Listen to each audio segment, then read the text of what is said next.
அனைவருக்கும் வணக்கம் நண்பர்களே. நம்ம இந்த வீடியோவில் என்ன தகவலை பற்றி பார்க்க போகிறோம் அப்படின்னு சொல்லி பார்த்தீங்கன்னா, நம்ம வந்துட்டு 5000 ப்ரீவியஸ் இயர் கொஸ்டின் சீரிஸ் வந்து கன்டினியூஸாக பார்த்துட்டு வந்துட்டுருக்கோம். அதில் வந்து பார்த்தோம்னா இது 6வது பார்ட் சரிங்களா. அதாவது இது வந்து ரொம்ப முக்கியமான வினா. ஏன் அப்படின்னு சொல்லி பார்த்தோம்னா, குரூப் 4 2024 ஒரு வினாத்தாள் சரிங்களா. நான் போன பார்ட் வந்து 50 வினாக்களை பார்த்துட்டோம். அது செகண்ட் பார்ட்டு சரிங்களா. சிலபஸ் சேஞ்ச் பண்ணியாச்சு. ஏன் பார்க்கணும் கேட்கக்கூடாது. அதுக்கான விளக்கத்தை வந்து நான் பார்ட்லேயே கொடுத்துட்டேன் சரிங்களா. போய் பார்த்துக்கோங்க. ஸோ வந்து ஃபஸ்ட் பார்ட் பார்க்கவங்க பார்த்துட்டு இந்த பார்ட் வந்து பாருங்கள் சரிங்களா. எல்லாம் லைக் பண்ணிட்டு பார்க்க ஸ்டார்ட் பண்ணுங்கள். சப்ஸ்கிரைப் பண்ணாமல் பார்த்தவங்க சப்ஸ்கிரைப் பண்ணி வச்சுக்கோங்க. வீடியோக்குள்ளே போகலாமா? தமிழ் பதிப்புலகின் தலைமகன் என போற்றப்படுபவர் யார் அப்படின்னு சொல்லி பார்த்தீங்கன்னா சி.வை. தாமோதரனார். அதாவது பாருங்கள், தமிழ் பதிப்புலகின் தலைமகன் என போற்றப்படுவர் யார் அப்படிங்கன்னா சி.வை. தாமோதரனார். அவர் தான் தமிழ் பதிப்புலகின் தலைமகன் அப்படின்னு சொல்லுவாங்க. ஸோ இவரை பொறுத்தவரையும் பார்த்தோம் அப்படின்னா இவர் தான் வந்துட்டு சூளாமணி, அப்புறமா கலித்தொகை இதெல்லாம் வந்து பதிப்பிச்ச அச்சில் வெளியிட்டிருப்பார் அப்படின்னு சொல்லியிருப்பாங்க நண்பர்களே. இவர் வந்து இலங்கையில் யாழ்ப்பாணத்தில் பிறந்தவர் அப்படின்னு சொல்லியிருப்பாங்க சரிங்களா. அதுக்கப்புறம் ஆறுமுக நாவலர் இருக்கார் பார்த்தீங்களா. இவரை பற்றி பார்த்தோம் அப்படின்னா ஆறுமுக நாவலருக்கு நாவலர் அப்படின்ற பட்டம் கொடுத்தவர் யார்? DMBC previous question. அதுவும் யாருன்னா பரிதிமார் கலைஞர். அவர் தான் ஆறுமுக நாவலருக்கு நாவலர் அப்படின்ற பட்டம் வந்துட்டு கொடுத்துருப்பார் சரிங்களா. இவர் தான் வந்துட்டு அடுத்து ஊவேசாவை பொறுத்தவரையும் பார்த்தா நிறைய தகவல்கள் இருக்குது. ஜென்ரலான தகவல்கள். தமிழ் பதிப்புலகின் தலைமகன் அப்படின்னா சி.வை. தாமோதரனார். அதாவது புலமை பெருங்கடல் அப்படின்னு சொன்னால் நம்ம ஊவேசாவை சொல்லுவாங்க சரிங்களா. புலமை பெருங்கடல் அப்படின்னா ஊவேசாவை சொல்லுவாங்க. மகா பாத்தியாயான்னு சொல்லுவாங்க. தாசிநாத்திய கலாநிதி அப்படின்னு சொல்லுவாங்க. தமிழ் தாத்தா அப்படின்னு சொல்லுவாங்க. இதெல்லாம் ஊவேசா சொல்லுவாங்க. ஜி.இ. போப் மற்றும் சூலியன் வின்சோ. அப்போது ஜி.இ. போப் மற்றும் சூலியன் வின்சோ போன்ற வெளிநாட்டு அறிஞர்களும் பாராட்டியவர் யாரும் பார்த்தோம்னா நம்ம ஊவேசாமினாரை சொல்லுவாங்க சரிங்களா. இவருடைய வாழ்க்கை வரலாறு ஆனந்த விகடன் அப்படின்ற நூலில் வந்துச்சு அப்படின்னு சொல்லுவாங்க. நிறையா பாயிண்ட்ஸ் இருக்குது. ஸோ பார்க்கலாம். சச்சிதானந்தன். இந்த சச்சிதானந்த பற்றியும் பார்த்தோம்னா யார் அப்படின்னு பார்த்தோம்னா இந்த நம்ம 10th புக்கில் இருப்பார்ல, ஃபஸ்ட் லெசனில் சாகும்போதும் தமிழ் படுத்து சாக வேண்டும், என் சாம்பலும் தமிழ் மணந்து வேக வேண்டும் அப்படின்ற வேலை சொன்னவர் சச்சிதானந்தன். இவர் வந்து அன்னபூர்ணி அப்படின்னு ஒரு புதினம் கூட எழுதியிருப்பார் சரிங்களா. அன்னபூர்ணி என்னும் புதினத்தை எழுதியிருக்காங்கன்னா இதெல்லாம் ஓல்டு புக்கில் இருக்கும், தெரிஞ்சு வச்சுக்கோங்க. சச்சிதானந்தன் தான். ஸோ நம்மளை பொறுத்தவரைக்கும் இப்படி தாங்க. ஒரு கொஸ்டின் பார்த்தா 4 ஆப்ஷனுக்கும் நல்ல விட எக்ஸ்ப்ளனேஷன் பார்க்குறது சரிங்களா. ரொம்ப யூஸ்ஃபுல்லாக இருக்கும் ரீகாலிங் பண்ணுறவங்களுக்குலாம். மாநகராட்சி கூட்டத்திற்கு 52ஆம் கொஸ்டின். மாநகராட்சி கூட்டத்திற்கு தலைமை வகித்தவர் ராஜாஜி. அக்கூட்டத்தில் தலையை கொடுத்தேனும் தலைநகரை காப்போம் என்று மாப்போசி முழங்கினார். கூட்டு 2 மட்டும்தான் சரி, 1 வந்து தப்பு. ஏன் அப்படின்னு பார்த்தோன்னா மாநகராட்சி கூட்டத்திற்கு தலைமை தாங்கியவர் ராஜாஜி கிடையாதுங்க, செங்கல்வராயன் சொல்லுவாங்க. 10th நம்ம மாப்போசி பாடம் இருக்குல்ல அதில் இருக்கும். மாநகராட்சி கூட்ட தலைமை தாங்குவார் மாநகர தலைவர் செங்கல்வராயன். அவர் தான் வந்து மாநகராட்சி கூட்டத்தை தலைமை தாங்குவார். இங்கே ராஜாஜியும் கொடுத்துருக்காங்க, அதனால் தப்பு. ராஜாஜி ஏன் அங்கே கொடுத்துருக்காங்க அப்படின்னா அவங்க போராட்டம் பண்ணுறப்ப அந்த நம்ம என்ன சொல்கிறது சிஎம்மாக இருந்தவர் நம்ம ராஜாஜி, அதனால் ராஜாஜி பேர் இங்கே கொடுத்துருக்காங்க சரிங்களா. தலையை கொடுத்திடும் தலைமை காப்பன்னு சொன்னவர் மாப்போசி சரிங்களா. மாப்போசி பிறந்தது எப்போனா 1906 ஜூன் 26 வந்து மாப்போசி வந்து பிறந்திருப்பார். தமிழா துள்ளியல் அப்படின்ற துண்டுப்படிக்கையை வந்து 30/9/1932 வெளியிட்டிருப்பாங்க. அப்புறம் வந்துட்டு 1966 சாகித்ய அகாதமி வாங்கியிருப்பார். எந்த நூலுக்குன்னா வள்ளலார் கண்ட ஒருமைப்பாடு. ஸோ இந்த மாதிரி மாப்போசியை பற்றி நிறையா கேட்டிருக்காங்க, பார்த்துக்கோங்க. திருச்சிராப்பள்ளிக்கு அருகில் அமைந்துள்ள திருவள்ளுவர் தவச்சாலையை அமைத்தவர் யார் அப்படின்னு சொல்லி பார்த்தோம்னா ரா. இளங்குமரனார். திருச்சிராப்பள்ளிக்கு அருகில் உள்ள அமைந்துள்ள அல்லூரில் திருவள்ளுவர் தவச்சாலை. இதுவும் 10th புக்கு தாங்க. 10th ஃபஸ்ட் லெசன் இருக்கும்ல. திருவள்ளுவர் தவச்சாலையும் பாவாணர் நூலகமும் அமைத்தவர் யாரும் பார்த்தோம்னா நம்ம ரா. இளங்குமரனார். இவர் தான் வந்து திருவள்ளுவர் தவச்சாலையும் பாவாணர் நூலகம் வந்து அரிச்சிருப்பார். எங்கன்னா திருச்சிக்கு பக்கத்தில் அமைச்சிருப்பார். செந்தமிழ் அந்தனர் அப்படின்னு சொல்லுவாங்க. தமிழ் திரு அப்படின்னு சொல்லுவாங்க சரிங்களா. உலக பெருந்தமிழர் அப்படின்னு சொல்லுவாங்க. ஸோ இதான் வந்து ரா. இளங்குமரனார். காக்கை படின உரை, முல்லைப்பாட்டு காக்கை பழனியா உரை, குண்டலகேசி உரை, புறத்திரட்டு உரை, தேவனை தொகுத்தவர், இப்படி நிறையா வந்து அவரை பற்றி கொடுத்துருப்பாங்க சரிங்களா. 10th இருப்பார், 8th இருப்பார். காகித மில்லத்தை பற்றி உங்களுக்கு தெரியும் சரிங்களா. நம்ம 7th 8th இருப்பார்ல, அதாவது இவர் நல்ல பெரியார் என்ன சொல்லியிருப்பார், அவர் நல்ல உத்தமமான மனிதர் அப்படின்னு சொல்லி பெரியார் சொல்லியிருப்பார். அதுக்கடுத்து வந்து நம்ம அறிஞர் அண்ணா வந்து தமிழகத்தில் கவ்வியிருந்த காரிருளை அகற்ற வந்த ஒளிக்கெதிராக காகித மில்லத் தவறுகிறார் அப்படின்னு சொல்லி அறிஞர் அண்ணா காகித மில்லத்தை பற்றி புகழ்ந்து பேசியிருப்பார் சரிங்களா. தேவநேய பாவன் அப்படின்னு பார்த்தோன்னா தமிழ் பெருங்காவலர் அப்படின்னு சொல்லுவாங்க சரிங்களா. அடுத்து வந்து பார்த்தோம்னா தமிழ் பெருங்காவலர் அப்படின்னு சொல்லுவாங்க. நம்ம என்ன சொல்லுவாங்கன்னா இவர் தான் வந்து என்ன சொல்லியிருப்பார் அப்படின்னா தேவநேய பாவனார் 174 சிறப்பு பெயர்களை கொண்டவர் அப்படின்னு சொல்லுவாங்க சரிங்களா. 174 சிறப்பு பெயர்களை கொண்டவர்னு சொல்லுவாங்க. நிறையா பாயிண்ட்ஸ் இருக்குது சரிங்களா. மாப்போசியை பற்றி இப்போ தான் பார்த்தோம். மேலே ராசராச சோழனுக்கு கோயில் கட்ட வேண்டும் என்ற ஆர்வத்தை தூண்டிய கோவில் ராச சிம்மேஸ்வரம் கோயில். நம்ம அப்போ ராசசிம்மேஸ்வரம் கோயில், அதாவது நண்பர்களே ராஜராஜ சோழனுக்கு கோயில் கட்ட வேண்டும் என்ற ஆர்வத்தை தூண்டிய கோவில் ராஜசிம்மேஸ்வரம் கோயில். அப்போ ராஜராஜ சோழன் கட்டிய கோயில் என்னது? தஞ்சை பெரிய கோவில். அந்த தஞ்சை பெரிய கோயிலுக்கு தூண்டு வளர்ந்த கோயில் என்னது? ராஜசிம்மேஸ்வரம் கோயில். அப்போ அந்த ராஜேஸ்வர சிம்மேஸ்வர கோயில் கட்டினவர் யார்? இரண்டாம் நரசிம்மவர்மன். இரண்டாம் நரசிம்மவர்மனுடைய வேறு பேர் தான் என்ன பார்த்தோம்னா ராஜசிம்மன். சரிங்களா? அந்த ராஜசிம்மன் கட்டிய கோயில் என்னது? ராஜசிம்மேஸ்வரம் கோயில். காஞ்சி கைலாஸ் அதுவா? அப்படி தான் நினைக்கிறேன். அது இல்லை, அதுவா? ராஜசிம்மேஸ்வரன் கோயில் நான் வச்சுக்கிறோம் இப்போதைக்கு. சரிங்களா? அவர் பேர் ராஜசிம்மன், அதனால தான் அந்த பேர் என்ன சொல்கிறாங்க அப்படின்னா ராஜசிம்மேஸ்வரன் கோவில் அப்படின்னு சொல்கிறாங்க. புரியுதுங்களா? அடுத்து குந்தி தின்றால் குன்றும் கரையும். அதாவது குந்தினது உட்காந்து சாப்பிட்டோம் அப்படின்னா நம்ம மலை, குன்றுனது மலை. சரிங்களா? அதெல்லாம் யோசிச்சு தான் போடணும் அந்த கொஸ்டின்லாம். உட்காந்து சாப்பிட்டா மலையும் கூட கரைஞ்சிரும். சரிங்களா? உட்காந்துட்டே சாப்பிட்டா என்னது? மலை சொத்து மலை அளவு சொத்து வச்சு தான் கரைஞ்சி போகும்னு சொல்கிறாங்க. ஸோ அதான் சொல்கிறாங்க உழைக்காதவன் செல்வம் அலையும் அப்படின்னு சொல்கிறாங்க. ஸோ அதை பார்த்தா பயனற்ற செல்வம் கூட இதான கரெக்டான இருக்குன்றாங்க. பயனற்ற செல்வம் கிடையாது, உழைக்காதவன் செல்வம் அலையும். இதுதான் கரெக்டான வேர்டு. ஓகேங்களா? அகர வரிசைப்படுத்துக்க பார்க்கலாமா? அகர வரிசைப்படுத்த வரைக்கும் எப்பவுமே வந்துட்டு என்ன சொல்லணும் அப்படின்னா வந்து ஆ அ இ உயிரெழுத்தை பார்க்கணும். உயிரெழுத்து என்ன இருக்குது? ஊ இருக்குது. ஸோ உடுக்கை இதை வச்சு எடுத்துடலாம். மற்றதில் பாருங்கள் உடுக்கை உள்ளே இருக்குது, இங்கே பாருங்கள் உடுக்கை ரெண்டாவது இருக்குது, இங்கே பாருங்கள் உடுக்கை லாஸ்ட்டில் இருக்குது. ஸோ அப்படியே பி நம்ம போட்டுடலாம். ஆனாலும் போடக்கூடாது. அடுத்து என்னென்னு பார்க்கணும். அடுத்து கா இருக்கா? கரெக்டாக இருக்குது. காக்கு அப்புறம் தா, அடுத்து நா, அடுத்து பா, அடுத்து மா, கரெக்டாக தான் இருக்குது. ஸோ போயிடலாம். மனக்குரங்கு என்னும் சொல்லியிருக்கு இலக்கண குறிப்பு தருக. உருவகம், அதாவது மனக்குரங்கு. இப்போ குரங்கு மனம் சொல்லுவாங்க. உன் மனசு என்ன குரங்கு மனசுடா அப்படின்னு நம்ம நிறைய திட்டிருப்போம். குரங்கு மனசு அவங்க மனசு திட்டிருப்போம். குரங்கு மனசு என்னென்னா குரங்கு போன்ற மனசு. ஏன் அப்படி சொல்கிறாங்கன்னா குரங்கு மரத்துக்கு மரம் தாண்டும். அதுபோல் நம்ம மனசு ஓயாமல் மாற வேறு யோசிக்கும் பார்த்தீங்கன்னா அதுதான் குரங்கு மனசுன்னு சொல்லுவாங்க. ஸோ குரங்கு மனசு அப்படின்னா ஓமை தொகை. அதை திருப்பி போட்டோம்னா மனக்குரங்குன்னு வரும். ஸோ அதை திருப்பி போட்டோம்னா அது உருவகம். சரிங்களா? பொருந்தா சொல்லை கண்டறிக. என்ன கொடுத்துருக்காங்க? கடல், பறவை, ஆழி. கடல்னாலும் பறவைனாலும் ஆழினாலும் இந்த மூணுமே என்னது? கடலை குறிக்கக்கூடிய வார்த்தை தான். பட் ஆறு அப்படின்னா வழி அல்லது நம்பரை குறிக்கக்கூடிய வார்த்தை. அடுத்து பிழை திருத்தம் செய்க. அங்கே பாருங்கள் ஆப்ஷன் சி வருது. என்ன சொல்கிறாங்க? மயில் அகவும் குயில் கூவும் ஆந்தை அலரும். ஓ இதுவா? மரபு பிழை நண்பர்களே. சரிங்களா? மயில் அகவும். சரிங்களா? மயில் என்ன செய்யும்? அகவும். குயில் என்ன செய்யும்? கூவும். ஆந்தை என்ன செய்யும்? அலரும். சரிங்களா? இதான் விடை. அடுத்து பிழை திருத்தம் செய்க. வாழைப்பழத்தோல் சறுக்கி ஏழை கிழவன் வியாழக்கிழமை கீழே விழுந்தான். ஓகே, இது என்ன சொல்கிறாங்க? இங்கே பாருங்க நம்மளே, இங்கே ரூ ரூ ரூ இது 3 ரூ ஒரே மாதிரி இருக்குது. இங்கே பாருங்கள், இங்கே முதல்ல வருவோம். வாழைப்பழம் இத்து வருது, இங்கே இத்து வருது, இங்கே இத்து வருது. ஸோ ஆப்ஷன் பி வராதுன்றது தெரிஞ்சு போச்சு. அதே போல் இந்த ரூவை பாருங்களேன், இங்கே மட்டும் வேறு ரூ மிச்சத்தில் 3 ரூ இருந்துச்சு. அப்போ இதுவும் வரான்னு தெரிஞ்சு போச்சு. ஸோ ஆப்ஷன் ஏசி தான் விடை. இத்து தோல் சறுக்கி ஏழை இலை கிழவன் கட்டாவது வியாழக்கிழமை கட்டாவது கீழே விழுந்தான். என்ன எல்லாமே கரெக்டாக இருக்குது? வாழைப்பழத்தோல், அங்கே வாழைப்பழத்தோல் இத்து வந்திருக்கு. தோல் சறுக்கி ஏழை கிழவன் வியாழக்கிழமை கீழே விழுந்தான். என்ன நண்பர்களே, ரெண்டுமே ஏதாவது டிஃப்ரென்ஸ் இருக்கா? டக்குன்னு வாழைப்பழத்து இருக்குது, இங்கே ஏற்று இருக்குது. எதுவும் நான் தப்பாக மார்க் பண்ணிட்டேன்னா? இங்கே என்ன இருக்குது? ஓ சறுக்கி தான் இருக்குது. சறுக்கி ஏழை கிழவன் வியாழக்கிழமை இங்கே இக்கு இருக்குது பாருங்கள். வியாழக்கிழமை இக்கு ஆப்ஷன் சியில். சரிங்களா? இந்த சிக்கு இங்கே இல்லை. வியாழக்கிழமைக்கிட்ட இக்கு வராது. சரிங்களா? மை உலகத்தில் அந்த கிழமை பேர்கிட்ட இக்கு வராது. ஸோ அதனால் அங்கே இக்கு வராது. ஸோ அதனால் ஆப்ஷன் ஏ தான் விடை. சரிங்களா? பிறவினை சொற்களை கண்டறிக. அதாவது என்ன சொல்கிறாங்கன்னா வருவித்தான், திருந்தினான், அதாவது திருத்தினான். இப்போ திருந்தினான் அப்படின்னா அது தன்வினை, திருத்தினான் அப்படின்னா அது பிறவினை, வந்தான் அப்படின்னா தன்வினை, வருவித்தான் அப்படின்னா அது பிறவினை, பட்டதுன்னு முடிஞ்சால் செய்யப்பாட்டு வினை. சரிங்களா? பட்டதுன்னு முடிஞ்சால் அது செய்யப்பாட்டு வினை. இதுவுமே பிறவினை யோசிக்கிறீங்க. வருவித்தான் இது பிரிவினை. ஆனால் பட் படித்தான் என்பது பிரிவினை வராது. ஏன்னா அது தன்வினை ஆயிப்போம்ல. சரிங்களா?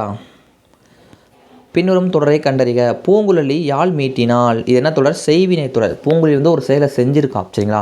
பூங்குழலி யாழ் மீட்டினாள். இது பூங்குழலி என்ன பண்ணியிருக்கா அப்படின்னா ஒரு செயலை செஞ்சுருக்கா. அதனால் என்ன சொல்கிறாங்கன்னா இது செய்வினை தொடர் அப்படின்னு சொல்லுவாங்க. சரிங்களா?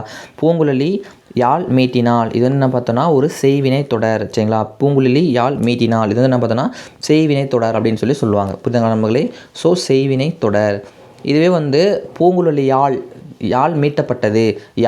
பூங்குழலி யாழ் மீட்டப்பட்டது அப்படின்னா அங்கே ஒரு ஆள் பட்டதுன்னு முடிஞ்சிச்சுன்னா அது செய்யப்பாட்டு வினை. சரிங்களா? பூங்குழலி ஆள் வந்துச்சுன்னா பூங்குழலி யாழ் மீட்டப்பட்டது, பட்டதுன்னு முடிஞ்சால் அது செய்யப்பாட்டு வினை நண்பர்களே. சரிங்களா?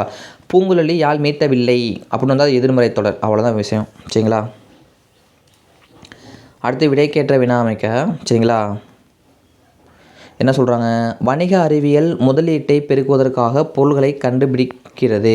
எத்தகைய முதலீட்டை பெருக்குவதற்காக பொருளை கண்டுபிடிக்கிறது? இது சர்ச்சைக்குரிய கொஸ்டினாகவே இருந்துச்சு. எப்படி விடை வந்து ஆப்ஷன் பின்னு கொடுத்துட்டாங்க. சரி பார்த்துக்கோங்க, இது மனப்பாடம் பண்ணிக்கோங்க. பட் நான் தான் போட்டேன். அகர வரிசைப்படுத்துக. அகர வரிசைனா ஃபஸ்ட்டு என்ன பண்ணணும், காக்காச்சாரை வந்து கா தான் ஃபஸ்ட்டு வரிசை. அப்போ கேழவர் கொடுத்துருக்காங்க.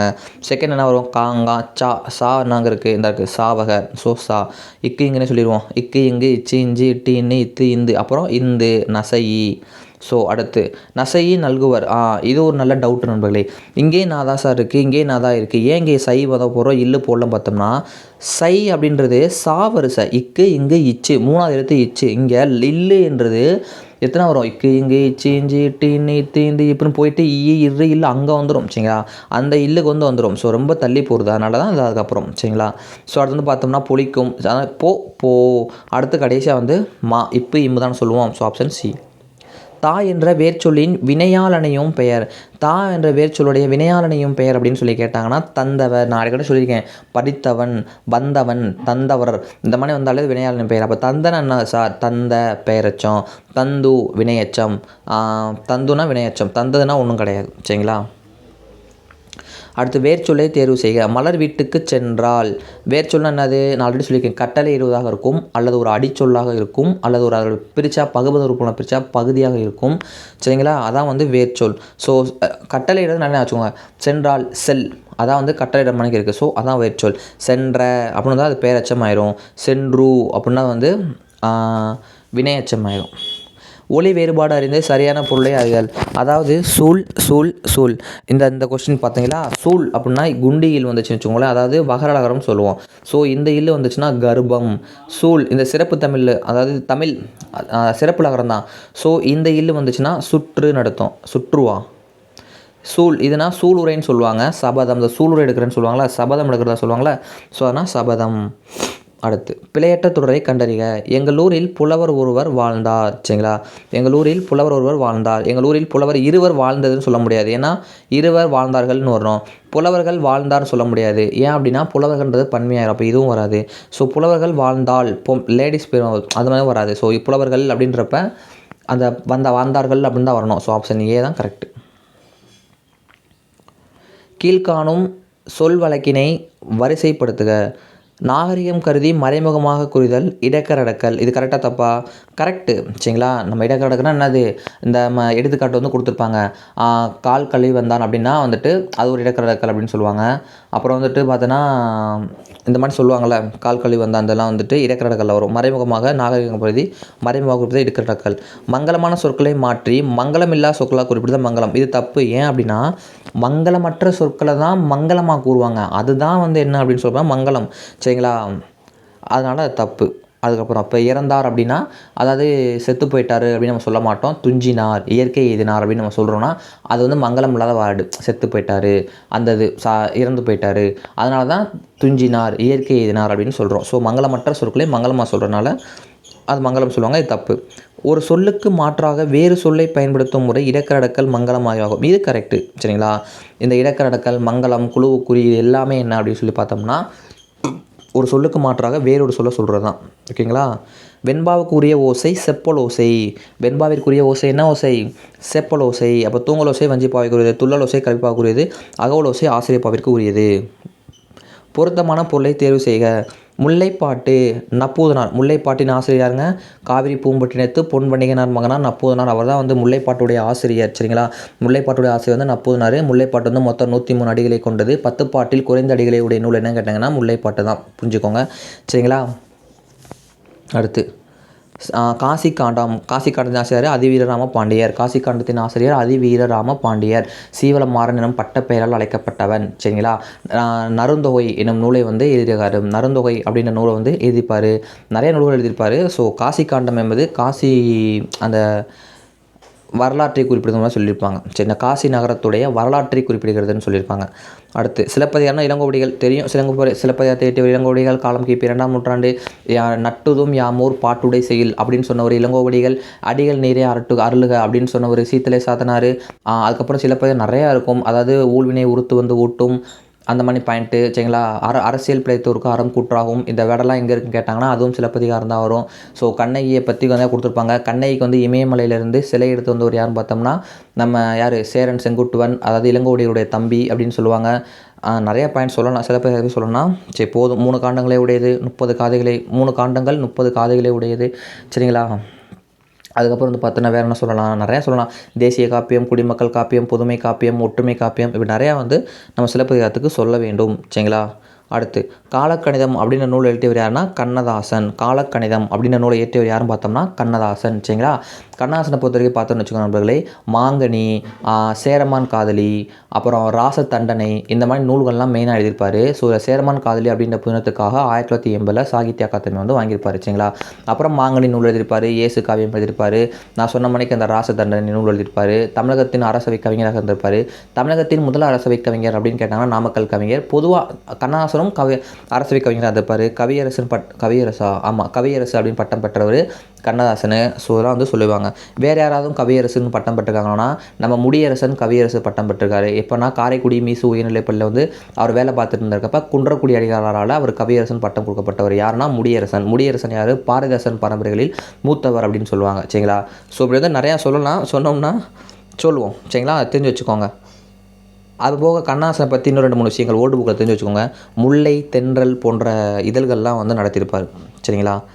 ஐ என்னும் ஓரெழுத்து ஒரு மொழியின் பொருள் என்ன பார்த்தோம்னா தலைவன். ஐ அப்படின்ற சொல்லுடைய ஓரெழுத்து ஒரு மொழியின் பொருள் என்ன பார்த்தோம்னா தலைவன் அப்படின்னு சொல்லுவாங்க. ஐ என்றா தலைவன். அப்போ கோனா அரசன் சரிங்களா. கோ அப்படின்னா அரசன். ஃபிக்சன் என்னும் சொல்லின் தமிழ் சொல்லணும்னா புனைவு. ஃபிக்சன் அப்படின்னா புனைவு அப்படின்னு சொல்லுவாங்க. ஃபிக்சன் என்னும் தமிழ் சொல்லினது வந்து புனைவு சரிங்களா. 11th புக்கில் 12th புக்கில் இருக்குதெல்லாம். அதெல்லாம் அதுதான் 11th 12th படிக்கணும் பொழுது. ஃபிக்சன்னா புனைவு. கத்துங்குயிலோசை சற்றே காதில் வந்து பட வேணும், பாரதியார். இத்தொடரில் பற்றில வலுவமைதி மரபு வலுவமைதி. ஏன் அப்படின்னா இப்போ நண்பர்களே குயில் வந்து என்ன பண்ணும், குயில் கூவும் என்பதுதான் மரபு. ஆனால் அவர் கத்துங்குயில்னு கொடுத்துருக்காரு. அப்போ தப்பு இருந்தாலும் பாடலுடைய நல்லதுக்காக சரி பாரதியார் பெரிய மனுஷன் சொன்னார் அப்படின்றக்காண்டி நம்ம ஏற்றுக்கிறோம் சரிங்களா. அதனால் என்னது மரபு வலுவமைதி இலக்கண முறைப்படி தப்பு இருந்தாலும் இது வந்து நம்ம அக்செப்ட் பண்ணிக்கிறோம் அந்த பாடலுக்காக அப்படின்னு சொல்லியிருப்பாங்களே, அதைத்தான் மரபு வலுவமைதின்னு சொல்லுவாங்க. குயிலோசை குயில் வந்து கூவும், ஆனால் அங்கே குயில் கத்தும் கொடுத்துருக்காங்க, அதனால அது மரபு வலுவமைதி. அடுத்து மணிமொழி கோவை அடைமொழியால் குறிக்கப்படும் நூல்கள். இது வந்து 11th 12th சிறப்பு தமிழ் வந்து இருக்குங்க சரிங்களா. 11th சிறப்பு தமிழ் தான் நினைக்கிறேன். ஸோ மணி அப்படின்னா நான்மணி கடிகையை குறிக்கும், மொழி அப்படின்னா முதுமொழி காஞ்சியை குறிக்கும், கோவை அப்படின்னா ஆசார கோவையை குறிக்கும் சரிங்களா. இதை பற்றி பார்த்தோம் அப்படின்னா நான்மணி கடிகையின் ஆசிரியர் விளம்பி நாகனார். இவருடைய காலம் என்ன, 4ஆம் நூற்றாண்டு. இதில் விளம்பி என்பது புலவருடைய ஊர் பெயர், விளம்பி என்பது புலவருடைய ஊர் பெயர், நாகரார் என்பது புலவரின் குடிப்பெயர் அப்படின்லாம் சொல்லுவாங்க. 4 மனை போன்ற கருத்துக்களை கூறும் நூல் நான்மணி கடிகை அப்படின்னு சொல்லுவாங்க. கடிகை என்றால் துண்டம் என்று பொருள் அப்படின்னு சொல்லியிருப்பாங்க சரிங்களா. அதாவது கல்விக்கு விளக்காக அதாவது இந்த பாட்டு என்ன கொடுத்துருப்பாங்க அப்படின்னா பெற்ற பிள்ளைகள், அதாவது ஒரு பெண்ணுக்கு விளக்காக விளங்குவது எது, ஒரு குடும்பத்துக்கு விளக்கு பெண், அந்த பெண்ணுக்கு விளக்கு அந்த பெற்ற பிள்ளைகளுக்கு விளக்கு செல்வம், அவங்க படித்த படிப்பு, நல்ல எண்ணங்கள், அந்த படிப்பின் மெதுவாக சொல்கிறேன் கேட்டுக்கோங்களே. அதாவது ஒரு குடும்பத்துக்கு விளக்காகவல் பெண், பெண்ணுக்கு விளக்கை போன்றது வந்துட்டு என்ன சொல்லியிருப்பாங்க அப்படின்னா பிள்ளைகள், அந்த பிள்ளைகளுக்கு விளக்கை போன்றது கல்வி, அந்த கல்விக்கு விளக்கு என்ன பார்த்தோன்னா நல்ல எண்ணங்கள். இது வந்து நான்மணி கடிகையில் கொடுத்துருப்பாங்க. முதுமொழி காஞ்சியும் வந்து பார்த்தோன்னா அற உரை கோவை அப்படின்னு சொல்லுவாங்க. சிறந்த 10 வந்து சொல்லுவாங்க. காஞ்சி என்றால் நிலையாமை என்று பொருள். ஸோ முதுமொழி காஞ்சி அப்படின்றது காஞ்சி திணையின் துறைகளுள் ஒன்று அப்படின்லாம் சொல்லியிருப்பாங்க. முதுமொழி காஞ்சி ஏற்றியவர் யாருன்னு பார்த்தோன்னா மதுரை கோடலூர் கிழார் சரிங்களா. அறநூல்களில் கேட்பாங்க. ஆசார கோவை உங்களுக்கு தெரியும். ஆசார கோவை வந்துட்டு 100 வெண்பாக்களை கொண்டது. நம்ம நியூ புக்கில் தான் இருக்குது. பெருவாயின் மொழியார் எழுதியிருப்பார், கயத்தூரில் பிறந்தவர். ஸோ வந்து கொடுத்துருப்பாங்களே. ஆசார கோவை என்றால் நல்ல ஒழுக்கங்களின் தொகுப்பு என்பது பொருள், இதெல்லாம் சொல்லியிருப்பாங்க சரிங்களா. அடுத்து பார்த்தோம்னா நண்பர்களே இப்போ வந்து 75 கொஸ்டின் நம்ம பார்த்துட்டோம். மிச்சம் அடுத்த பாட்டில் பார்ப்போம் ஓகேங்களா. ஏன் அப்படின்னா நம்ம அடுத்த பாட்டில் பார்ப்போம், நல்ல டெஃபினேஷனோட நிறுத்தி பார்க்கலாம் சரிங்களா. இந்த வீடியோ பிடிச்சிருந்தவங்க ஒரு லைக் பண்ணிட்டு போங்க, உங்கள் ஃப்ரெண்ட்ஸுக்கும் நம்மளோட சேனலை வந்து ஷேர் பண்ணி விடுங்க. தேங்க்யூ.